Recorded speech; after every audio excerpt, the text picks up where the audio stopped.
I think we're going to start. Okay, there's breathing room in the auditorium now. At 6 o'clock, there was not one empty seat, plus there were people standing. So thank you for staying till 7 to hear the second presentation. Dominique is better even the second time around. Maybe better the second time around. I think I know all of you, but in case there's someone here who doesn't know me, I'm Nanette Macy-Jones. I'm the executive director. And welcome to Toulouse-Lautrec and La Vie Moderne, which is the show upstairs that we're debuting tonight. And what a great crowd. Thank you for coming out on a very cold, very wintry night. It's snowing again, in case you didn't look outside. And I like snow, but this year I'm ready. I'm done. Is there anyone in the room not done? I'm done. And just as a disclaimer, no, we're sorry about 9th, but I'm sure 9th Street is very far down on the plowing list of the city. They were still working on Long and Spring yesterday, so, calling about 9th, they're like, 9th? 9th, we'll see you in a week, forget it. We're trying to get the main arteries going to that. But thank you, and thank you for coming out on this and hanging in there with us. So, we're on the countdown. It is less than 2 years. Coming on really pretty much 18 months, getting on it, till we open the new wing. It will be October of 2015. We are opening. It'll have that new wonderful lobby. We'll have the great new wing that has both new space for the collections and new special exhibition space. A new cafe, a new shop. Parking that makes sense, the whole thing. So you'll be happy. I know parking right now is a big pain, and we apologize. But I know, that what matters is that all of you as the members are still here with us, that we're able to still do great projects. And this one is really fun. This is a touring show. It's organized by Arts Services International out of Alexandria, Virginia. And something I did not know until this evening is that the Ambassador of France to the United States is the honorary patron of this exhibition. I don't know how they arranged that, but I've never known them to be able to do that. So you get to discover not only a wonderful gallery of Toulouse-Lautrec, but as Dominique will explain, 90 artists who made Paris what it was from 1890 to, about 1910. So a great period of life in Paris. I've already thanked you once for being wonderful members, and I thank you again because without your support, we would not be able to do great projects that we do and would not be able to, sustain the museum. So I thank you every day. I also want to thank tonight a special group of museum members who raised extra money for us for this exhibition. And that couple is Steve and Holly Whitman. And they got together, wrote lots of letters, made lots of calls, and everybody threw a little extra money into the pot so that we could do the show. And their names are up at the opening of the exhibition. We also want to thank our hotel. Yes, thank you.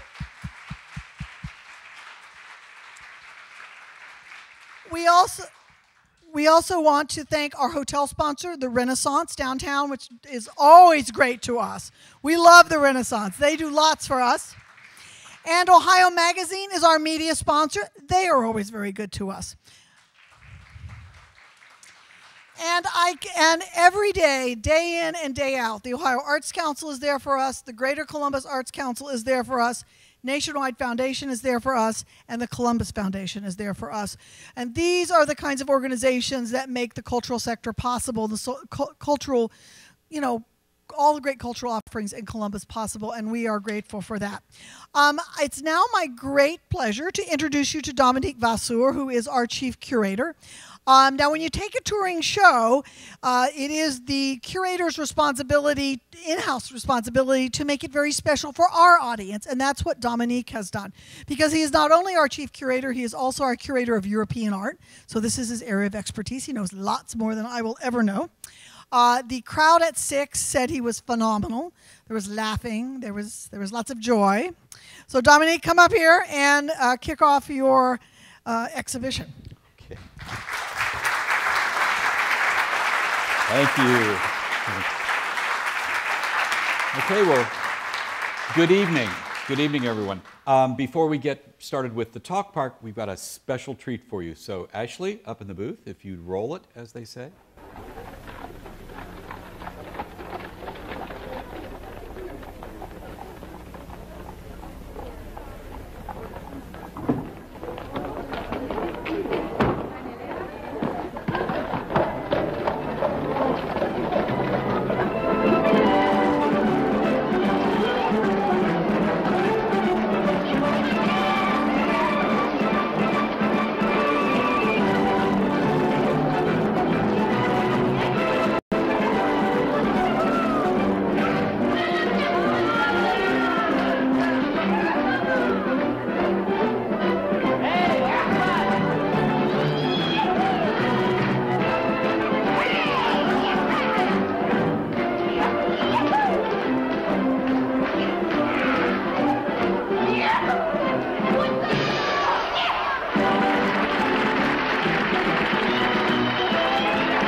You're going to get up and can, huh?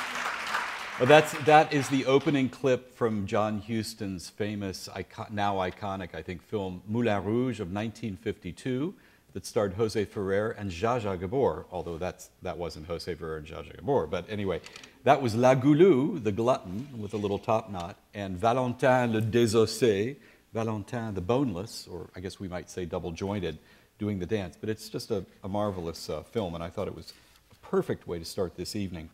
So, Nanette's actually already mentioned to you that this exhibition is organized by Art Services International, and we are very grateful to be asked by them to be on this national tour.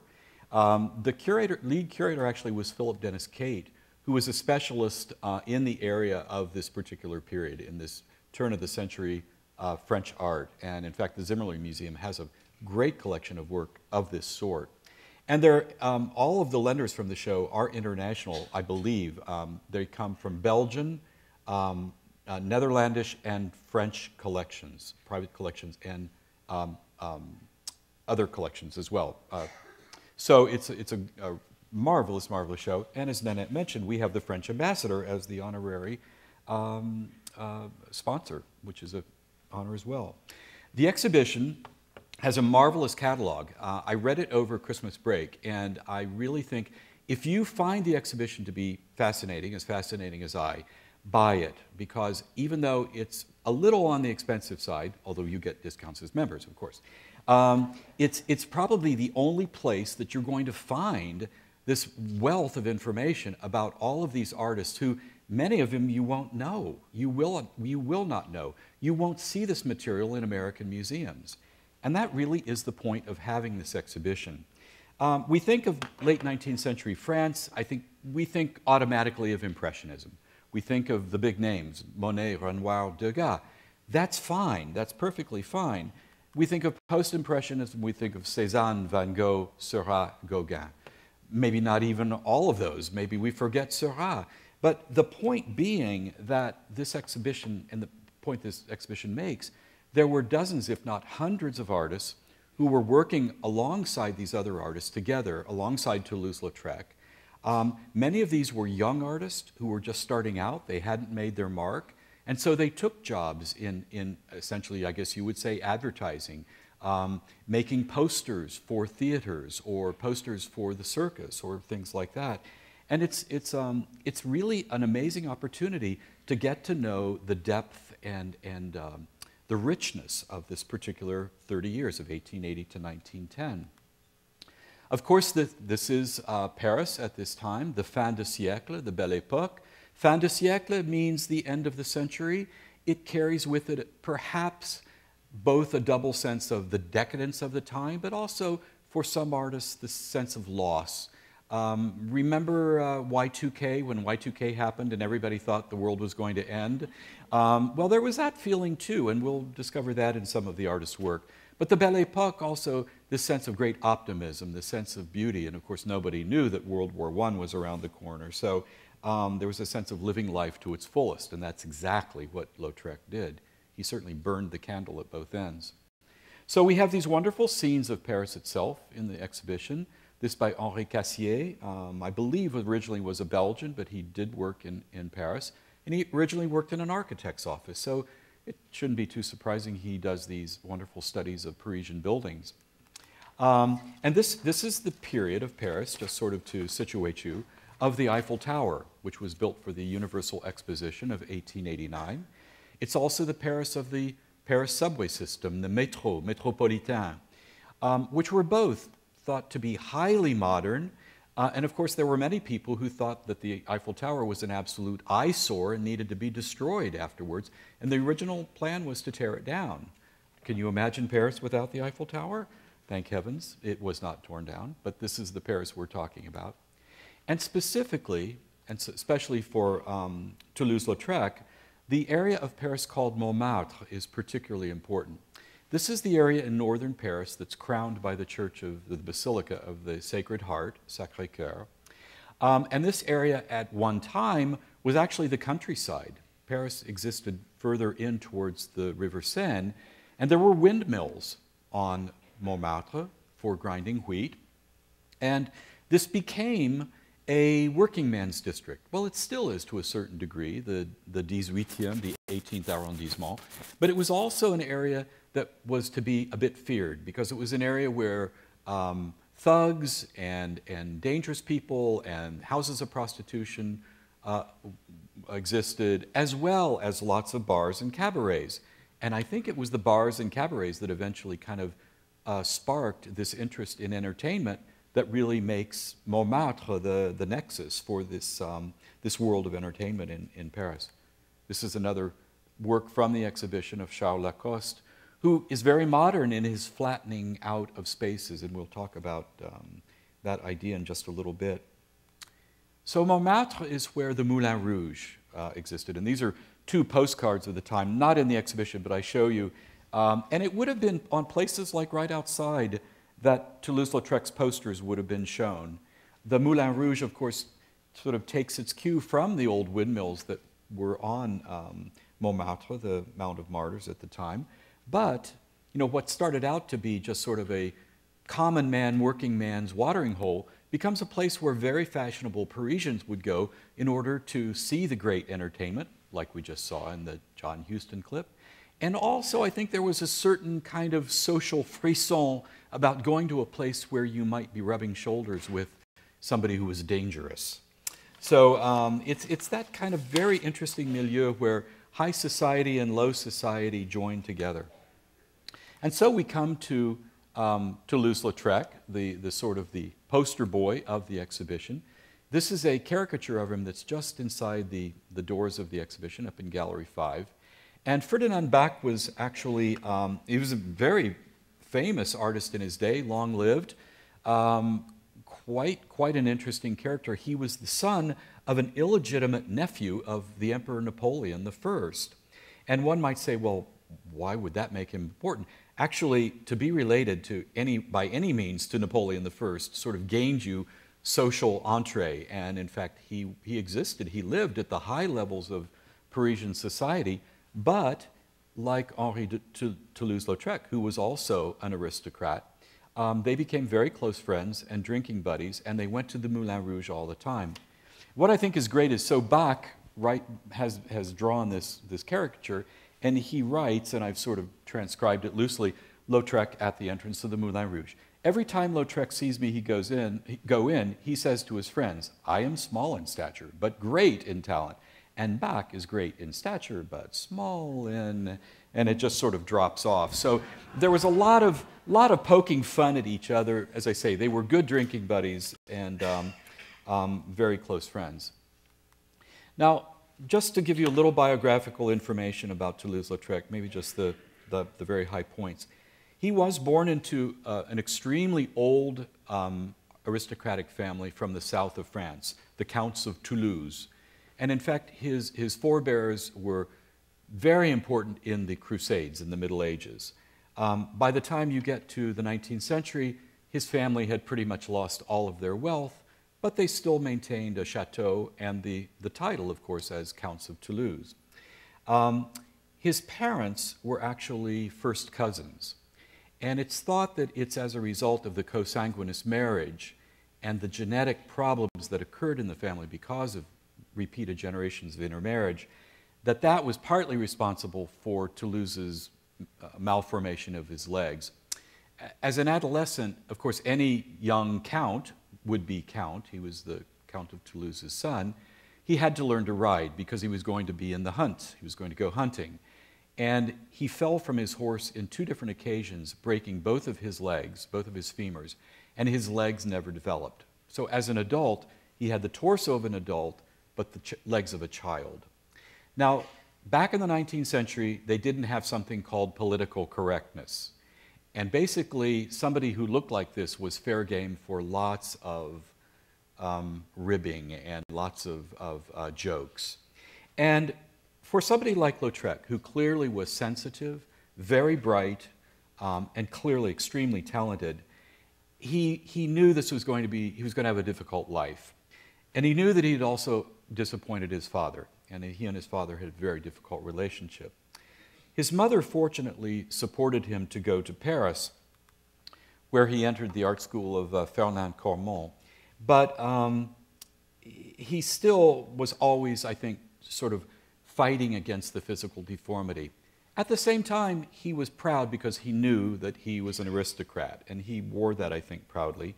And he used his wit, his greatest, often acerbic wit, to come to the cut right to the core of a person that he was meeting, of the people that he was drawing, to find their characteristics and really capture them, capture their essence.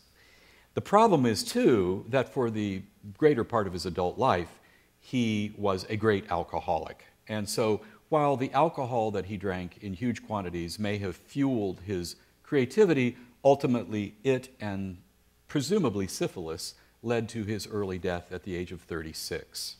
So it's hard to say what would have happened had he lived longer, but he is one of those great sort of tragic characters who sort of bursts to flame this great white heat of creativity and then disappears. This is fascinating because this photograph, this is Toulouse-Lautrec here wearing his bowler, and it's been discovered fairly recently that this is actually the young Vincent van Gogh, who's arrived in Paris, who studies at Cormon. This is Cormon teaching. He tried to make his students all into academic artists, and he failed pretty miserably with most of them, certainly with Lautrec and Van Gogh, who went out on their own path and became great artists. I'm going to show you 3 paintings by Lautrec now that are not in the exhibition, but I think this very early one from the year he arrives, a self-portrait, I think shows a rawness. It's raw, it's direct. He's kind of slapping the paint on the canvas, but it lacks sophistication, right? It's raw, it's got a lot of energy, but it's not sophisticated. 5 years later, he's essentially using the impressionist technique of a broken brushstroke and portraying probably, a laundress, or she might be a prostitute, but I think she's a working class woman. This is called poudre de riz, rice powder, and this painting was actually purchased by Van Gogh's brother, Theo Van Gogh, who was an art dealer, for 250 francs. So pretty early on, he was selling his work. 5 years later, still, here we have classic Toulouse-Lautrec. And this is a marvelous work in the Art Institute of Chicago of the Moulin Rouge with this great image of Jane Avril, one of the entertainers, with the limelight in her face. And that's actually a self-portrait of Toulouse in the background with his cousin, Tapier de Céléron, another aristocrat. And these are all people that he knows. That's the great thing that Lautrec did. He never just painted anonymously. He never just sort of, I think I'll paint as somebody or other. They were people that he knew, even if they were prostitutes. And he ended up living in brothels for a certain point because he felt safe there. He felt that these women who worked in brothels were so marginalized by society, and he too was marginalized. He felt the safety of those houses. So it's really the year before he paints this great work that he does his first poster, and that is for the Moulin Rouge, called La Goulou, the glutton, and there she is, dancing the can-can. And here's Valentin le Désossé. It's a marvelous work which shows him really at his best. I want to point out the silhouettes here, his extensive use of silhouette in many of these works, which I'll touch on later, the importance of that. During his lifetime, he created 275 posters, and he made them for almost any subject, but a lot of them were for entertainment sites, like the Moulin Rouge. This is the dance troupe of Mademoiselle Églantine, and this is actually for a tour that her troupe made to London to dance at the Palace Theatre. There is Mademoiselle Églantine, I think this is she. There is Jane Avril, who's sort of all wiry at the end there. She's very, very lithe and slim. And then there's Cléopâtre and Gazelle. So I love these names of these dancers, but they're greatly energetic and so flat with such an economy of line, and yet he imparts such a marvelous feeling to the works. This is a poster he did for a book. It was sort of a, it's in a way it's a novel, but it's about real life. It's written by a friend of his, Victor Jose. That's a pen name, actually. And the title of the book is Reine de Joie, Queen of Joy. And the subtitle of the book, which doesn't appear here, is The Morals of the Demi-Monde. So there was a lot of interest in this idea of the demi-monde, the houses of prostitution, of women who would allow themselves to become the paid companions for much richer gentlemen. So here, Lautrec capitalizes right on the fact of this sort of rich fat cat who probably has a very successful business, a lot of money in the bank, and a wife and children at home. And he's out for the night with a much younger woman who is very eager to kiss him. And so, you know, it's this interesting observation of the real world of the time, of what was going on. But the way he portrays it is so direct and you know, without a lot of perspective or the sort of things that you expect in work. It's graphic, it's fast, you catch it immediately, it grabs your eye, and that's exactly what you want a poster to do, even today. I'm not sure we have posters. They would probably be electronic images on a huge screen, but anyway, the basic concept is there. This is one of my favorite works in the exhibition. Actually, I show you the slide of the same poster, but with the captions added. The work in the exhibition does not have these captions. This is a poster for a shop that sold art objects, furniture, and decorative ensembles. And what's weird about it is it's almost a parody of a doctor making a house call. In this instance, it's not a doctor, it's a workman. Now, for a lady, although I'm not sure she's a lady, but for a woman, for a lady to receive a workman in her bedchamber, is very highly not going to happen, at least in the high society of the time. So there's something almost like a French farce going on here. And the fact that he has his hammer drawn, ever since Shakespeare, the hammer has been a symbol of something. We won't go into that, but you can draw your own conclusions. And the expression on the maid's face, I think, is really sort of quite amazing and sort of sums up this whole thing. But the fact that, I'm sure these people, well, actually, we know that the man, this is a face of an artist friend of Lautrec's. So this was all, among Lautrec and his friends, kind of a big inside joke for the big part. They knew each other, and they loved, who's Toulouse going to send up now in what poster? This is really a marvelous poster from our collection that we added to the exhibition for La Revue Blanche, the White Review, the White Journal. And it was edited by three brothers, one of them being Tadej Natanson. They were three Polish brothers who arrived in Paris to become literary agents. And so for a number of years, they edited the Revue Blanche. This is actually the portrait by Pierre Bonnard of Tadej Natanson in our collection, and it's out in the hallway. It's from our Sirac collection. Tadej was married to this woman. This is Misia Godebska, then Natanson. She was the muse of Paris, and she had a love-hate relationship with Toulouse-Lautrec. He was sort of in love with her, but she treated him like a pet monkey, if you will. I mean, they invited Toulouse-Lautrec to all of their parties, to their chateau for the weekend. He would invent wild cocktails for them, always lots of alcohol when Toulouse was around. And in fact, this poster originally, he had Misia shown skating, but he decided he didn't like that, and he cut it off so that she's really just going down the street, but dressed in the height of fashion.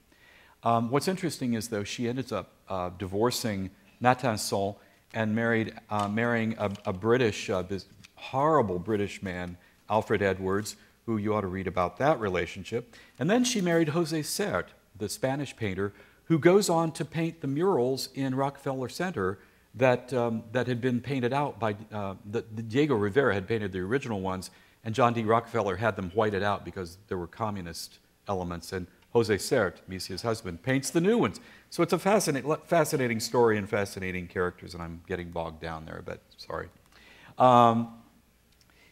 The world of entertainment then follows Toulouse-Lautrec, and this is Rodolphe Salis, who was an entrepreneur. He was a failed artist. he establishes the nightclub of the Chat Noir, the Black Cat. So here's Salis offering, gentlemen, would you like a beer, une cervoise? And there, of course, are the omnipresent black cats following. Black cats have always been sort of a symbol of people going out at night and getting into trouble. So it's kind of, you understand why he would choose that particular animal for his nightclub. And then in the exhibition is this really iconic poster by Théophile Steinlen of the tour of the entertainers from the Chat Noir. And notice again the silhouette, how prominently it's used. I'll just point out too, above this sort of halo of the cat, which looks like the rose window of Notre Dame Cathedral, it says Montjoie, Montmartre, Mount of Joy, Montmartre. So this idea of you go to Montmartre to have a good time.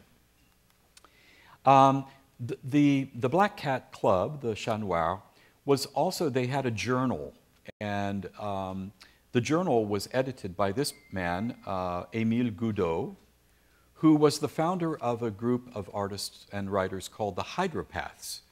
Now, breaking apart what the word hydropath means, hydro, water, and path, fear of, or, so if they're afraid of water, what are they probably not afraid of? Right, so they go to the Black Cat and they drink a lot of alcohol and they get really creative. And anyway, here's a wonderful sketch of Goudot, who was quite the driving force and very much part of the Black Cat. Also, there was a group called the Incoherents. Again, I think if you drink enough alcohol, you probably will end up incoherent, and although not necessarily true to fact. But it was founded by Jules Lévy, and it was a group of incredibly cutting-edge artists who loved to make statements and sort of push their art in the face of respectable society. And here, in fact, they're making fun of two icons of the Louvre Museum, two great pieces of France's patrimony, the Mona Lisa and the Venus de Milo. And there's a lot of punning and playing of words in French art. And so Milo, Venus de Milo, M-I-L-O, if you pronounce it Milo, you can also say Milo, 1,000 waters. So he's basically plastered this bust with water bottle labels. I mean, that's the idea. But it's just really making fun. And this one by Sapek of the Smile is actually done 30 years before Marcel Duchamp's iconic postcard, ready-made postcard of the Mona Lisa, where he draws the mustache and goatee and writes these dirty letters. Well, they're only dirty when you take them a certain way. If you say L-H-O-O-Q in French, Elle a chaud au cul, that means something. It means something very dirty. And I'm not going to tell you. You have to come up and talk to me afterwards. So back to the silhouettes in the Black Cat.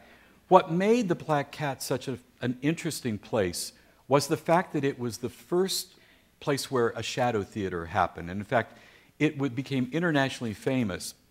Henri Rivière, an artist that I had known before only by his prints of Paris, he did a series of 36 views of the Eiffel Tower, just as Hiroshige had done 36 views of Mount Fuji.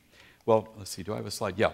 Here is a sketch, presumably for one of those 36 views, although it wasn't used, because actually, if you're standing on the island of the Swans in Paris, you'd have to turn this way, and there's the Eiffel Tower. But it's a beautiful drawing. But anyway, Rivière comes up with the idea, possibly sort of from Javanese shadow puppets or Indonesian shadow puppets, of creating this theater where, well, this is the interior of the Black Cat, by the way. Doesn't it? It looks like, I don't know, it looks like Pee-wee's Playhouse or something.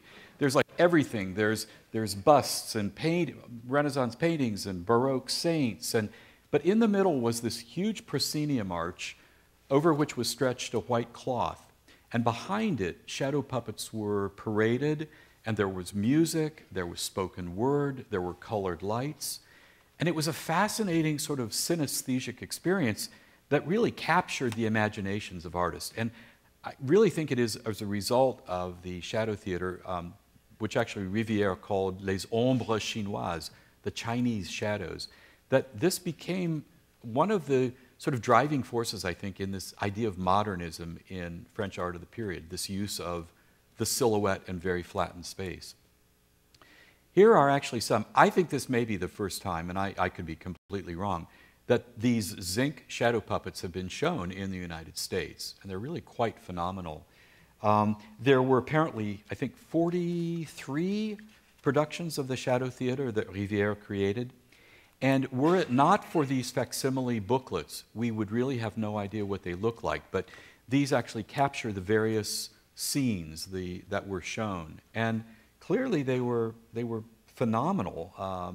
Really an amazing draw for people to come to the cabaret there. So after this particular wall where you encounter the Chat Noir, there's a lot of work about people in the cabarets, theaters, and at the circus. This is one of my favorite ones by Maxime de Thomas, who also was a very fine graphic designer at the time. I think you can see the strength of the line, the fact that he catches you immediately.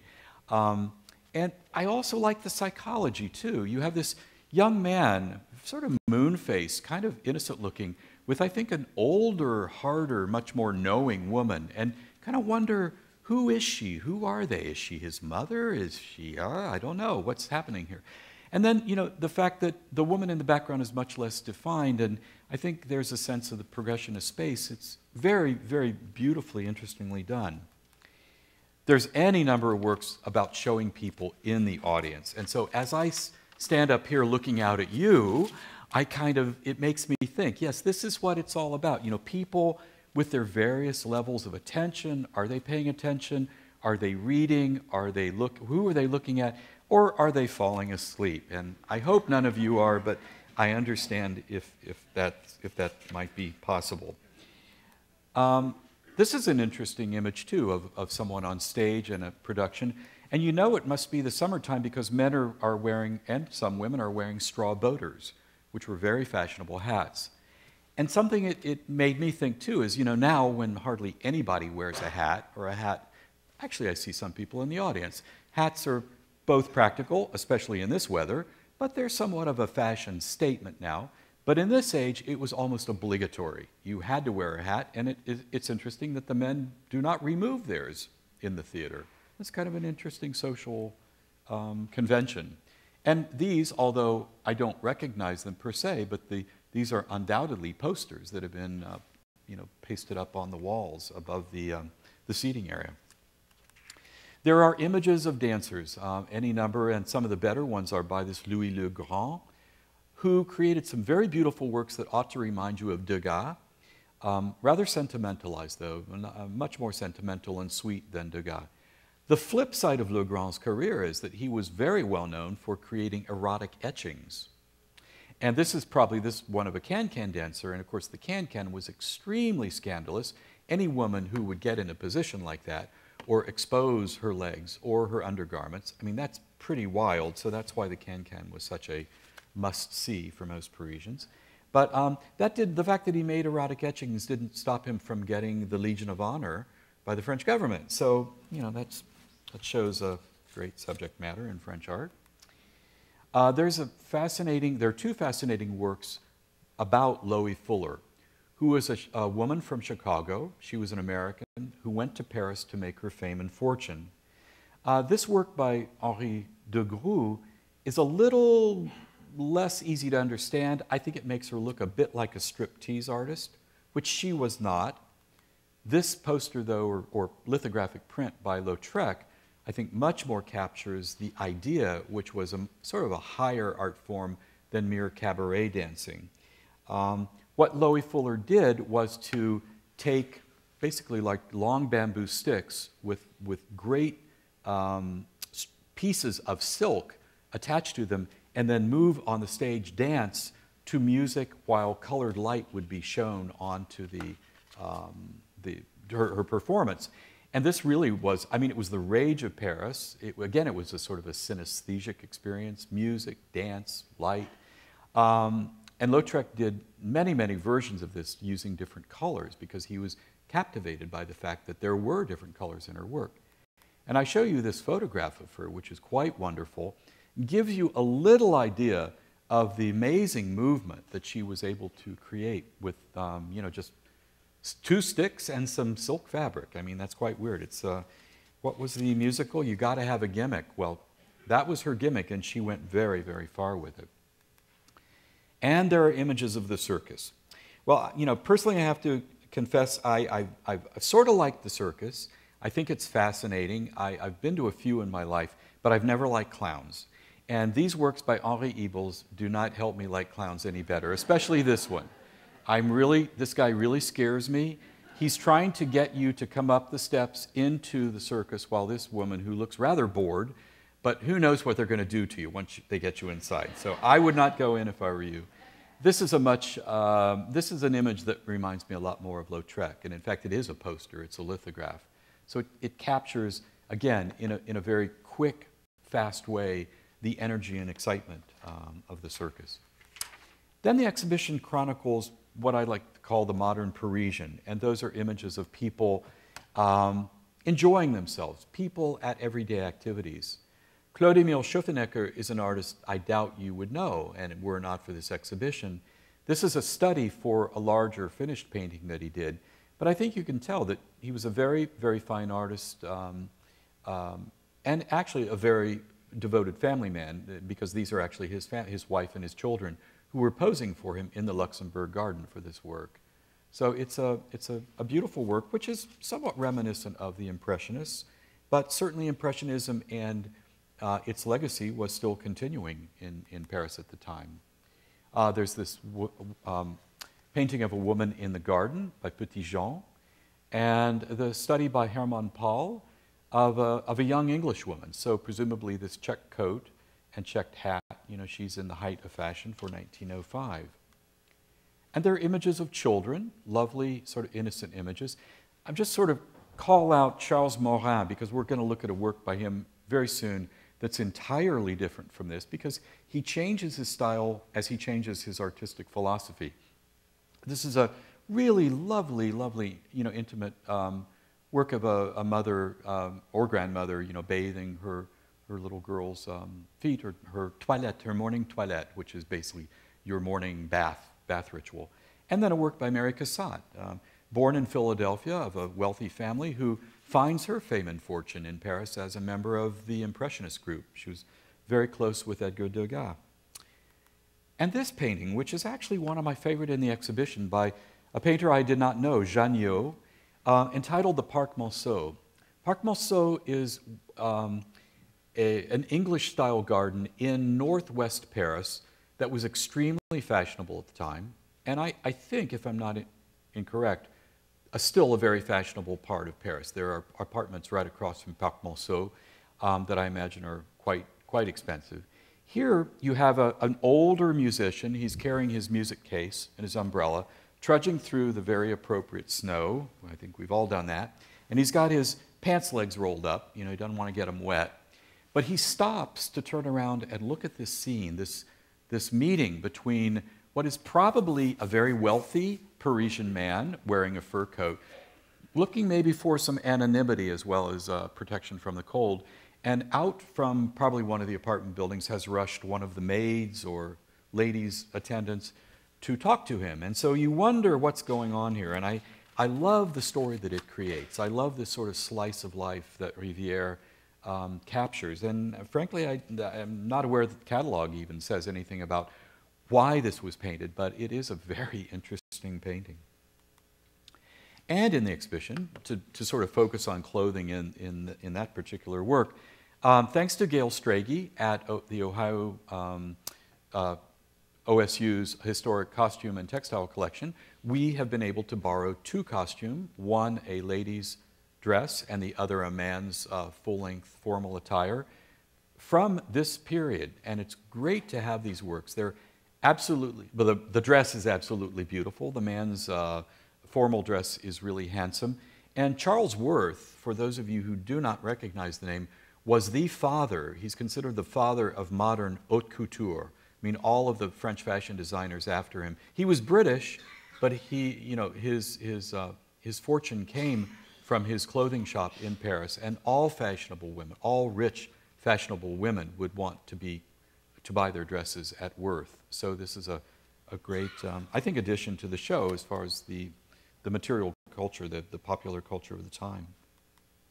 And any exhibition about French art has to have a female nude in it. You know that.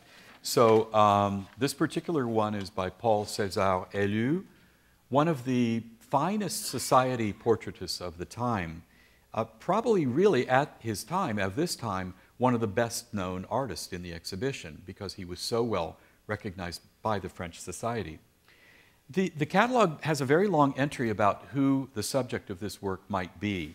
And it's possible that this is the Comtesse de Greffulhe, who was a very high aristocratic woman who was a patroness of the arts. And in fact, she was one of the models for a character in Proust's À la recherche du temps perdu, Remembrance of Things Past. Now, the fact, though, that a countess would allow herself to be shown completely nude is kind of pushing things. And although there are letters apparently from the Comtesse that say that she did allow herself to be depicted by Elu in some rather delicate poses. Well, this is more than delicate, I would say, but it is fascinating, again, that relationship between the artist and the high society at the time. And now, to really give the full picture of what was happening in Paris, we look at Symbolism, which was the rejection of La Vie Moderne, and the Nabi artist. The Nabi is a Hebrew term which means prophet. And all of these were artists who, well, not so much the Nabi, really. They loved modernism, but they wanted to go somewhere else with the way modern art looked. The Symbolist artists, though, felt that the art of the time, the art of Toulouse-Lautrec, the art of the Impressionists, the art of most of the Post-Impressionists, was frivolous. It was meaningless. It had no further reason for being other than to maybe make you smile or whatever. They felt that art needed to come back and convey something of importance. So first we'll look at a few works by the Nabi. This is interesting. Maurice Denis was a very important person for art theory of the time. This is a study for a ceiling decoration in the apartment of the French contemporary composer Ernest Chausson. And Ernest Chausson was the brother-in-law of Henri Leroll, who appears in our painting by Renoir of Christine Leroll, his daughter, embroidering. So there's Henri Leroll in the background. And it's fascinating, again, the interwoven lives of many of these people. Well, Denis in 1890, so right sort of in the middle of this period we're talking about, comes up with a definition of neo-traditionalism. And it's the idea that tradition is not bad. There's nothing wrong with tradition, but if you look at it in a new way, in a modern way. And he says, as part of this, a picture before being a war horse, a nude woman, or some little genre, like that scene of the man looking at the man and the woman in the Parc Monceau, is essentially a flat surface covered with colors assembled in a certain order. And if you cannot get more down to the basics of really what a painting is, that is a radical statement for 1890.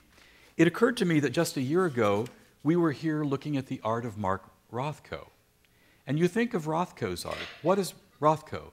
Rothko was colors, sometimes almost seemingly a single color, although they weren't, but on a flat surface.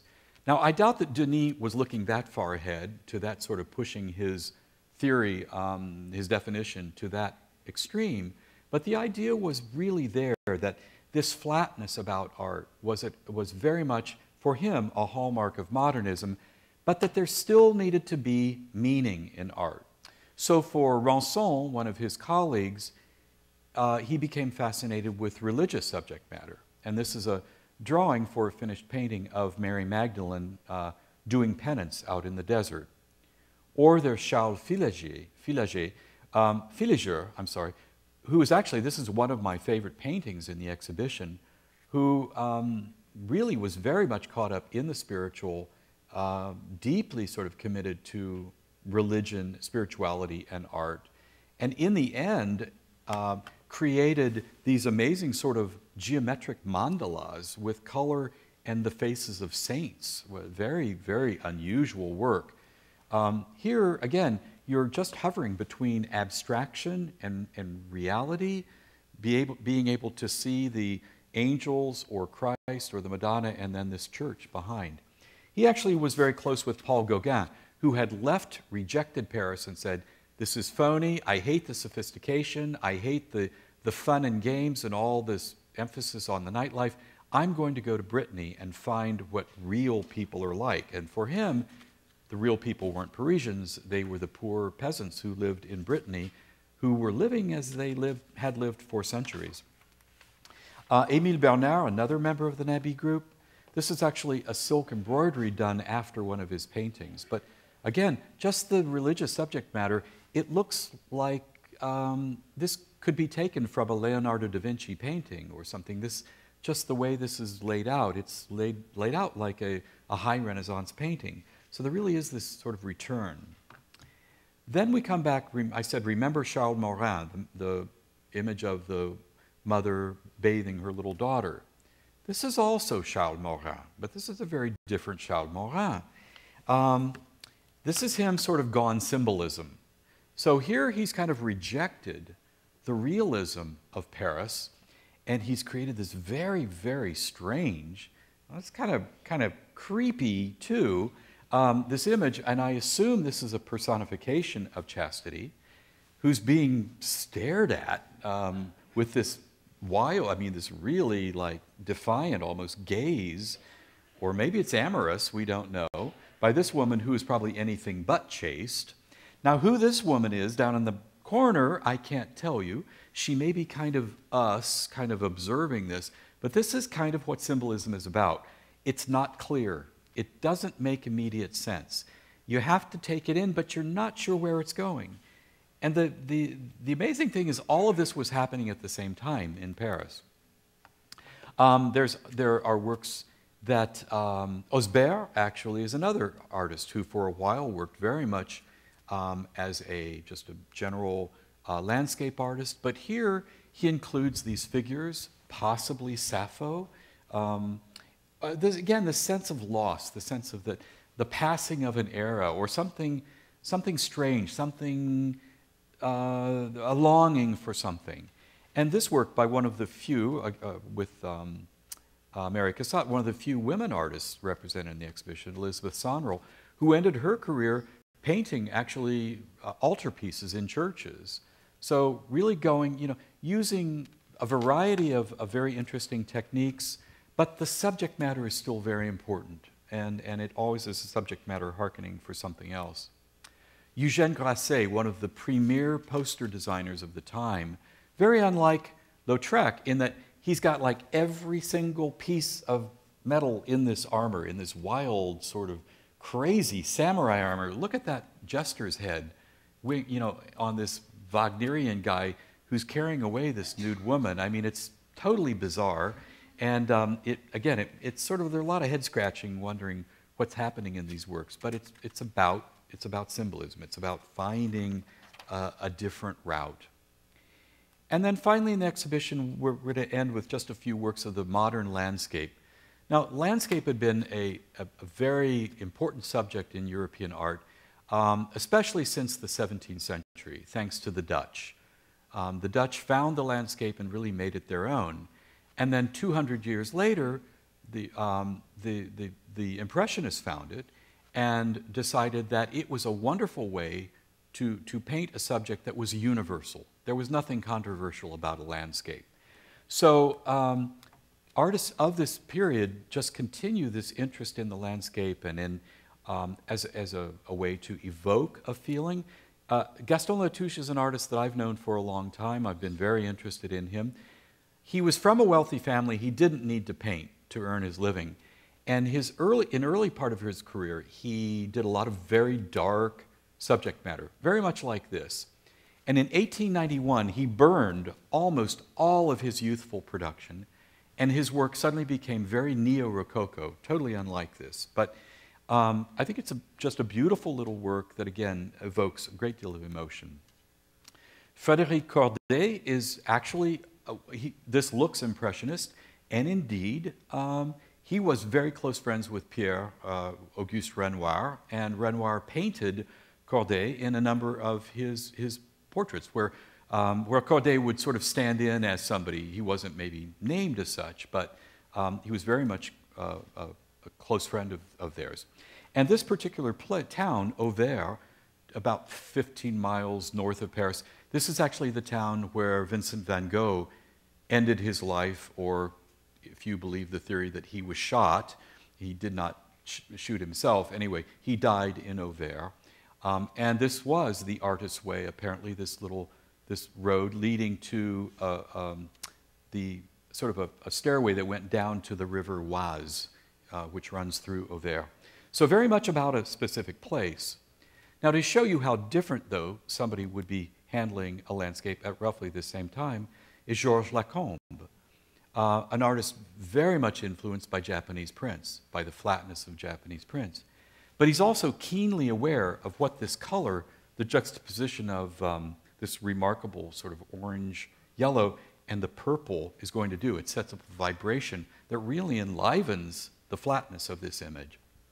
And then finally, I'll end with this really lovely image by Charles Guillou.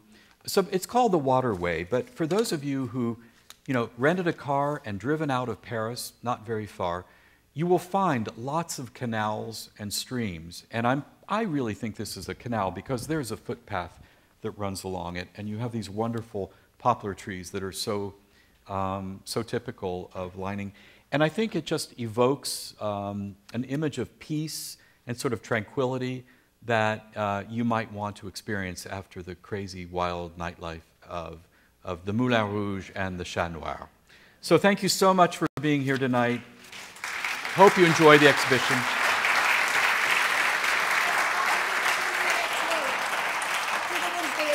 Oh, okay. I thought you told them about? Oh, you did. Okay. And please be aware that starting Wednesday, February 19th, and for 3 consecutive Wednesdays at 2 o'clock in the afternoon, we are hosting a series of talks, of performances, musical and dance, about the artistic culture of Paris at this time. It should be a great time, and there's more information about it on the website and in the Art Speaks. So if you can, join us. Wednesdays at 2 is the name of the series, and we hope to see many of you there. So thank you so much again.